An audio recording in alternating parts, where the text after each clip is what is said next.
પ્રાંતિજ નગરપાલિકા સામાન્ય ચૂંટણી માટે ઉમેદવારી પત્ર ભરવાનો અંતિમ દિવસ। ભાજપ દ્વારા 6 વોર્ડના 20 ઉમેદવારો એક સાથે ઉમેદવારી નોંધાવવા પહોંચ્યા। પ્રાંતિજ નગરપાલિકા સામાન્ય ચૂંટણી માટે ઉમેદવારી પત્ર ભરવાનો અંતિમ દિવસ। ભાજપ દ્વારા 6 વોર્ડના 20 ઉમેદવારો એક સાથે ઉમેદવારી નોંધાવવા પહોંચ્યા। પૂર્વ ધારાસભ્ય, પૂર્વ સાંસદ સહિત સ્થાનિક સંગઠનના કાર્યકરો સાથે ઉમેદવારો પહોંચ્યા ઉમેદવારી નોંધાવવા। પ્રાંતિજ નગરપાલિકાના વોર્ડ નંબર 5માં ભાજપ દ્વારા એક પણ ઉમેદવાર રાખવામાં આવ્યો નથી। ભાજપ દ્વારા નગરપાલિકાના 6 વોર્ડ પૈકી 5 વોર્ડના ઉમેદવારોનું ઉમેદવારી પત્ર ભરાવ્યું।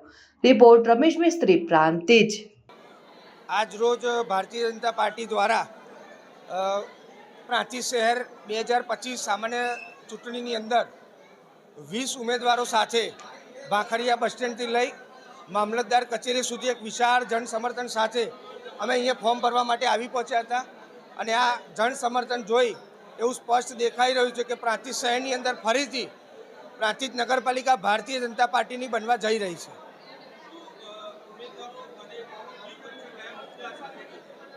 નાના મોટા દરેક ચૂંટણીની અંદર મુદ્દા રહેતા હોય છે, પણ વર્ષોથી ભારતીય જનતા પાર્ટી સાથે પ્રાંતિજ શહેરની જનતા રહેલી છે અને આ વખતે પણ 2025ની સામાન્ય ચૂંટણીમાં પણ ભારતીય જનતા પાર્ટીના તમામ ઉમેદવારો જ્વલંત વિજય મેળવશે એવી ખાતરી આપું છું।